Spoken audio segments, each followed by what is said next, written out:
you want to try and get an acoustic sound with an electric bass, try miking it.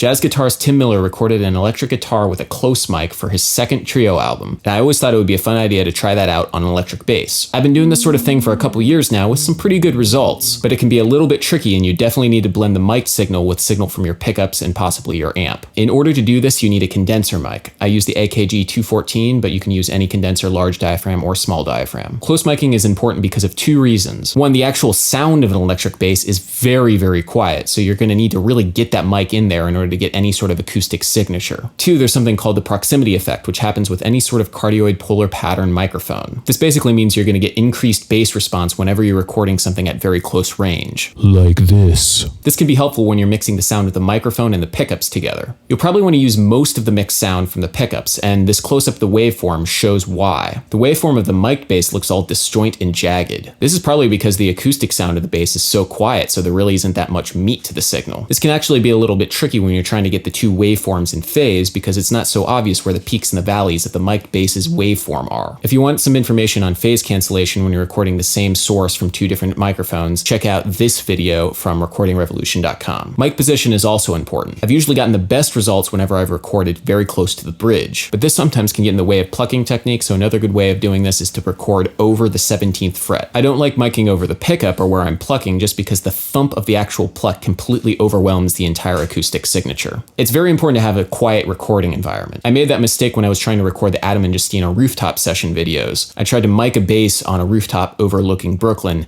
and the wind just completely destroyed the signal, so I was only left with the pickup sound. That was okay, but the mic is still in the shot, so it looks kind of strange, but hey, live and learn. So how does it sound? Well, as you heard from the intro, pretty cool, I think. It definitely gives the bass a sort of woody acoustic texture that it wouldn't ordinarily have. This technique works great for jazz and anytime you want to have that sort of acoustic session vibe.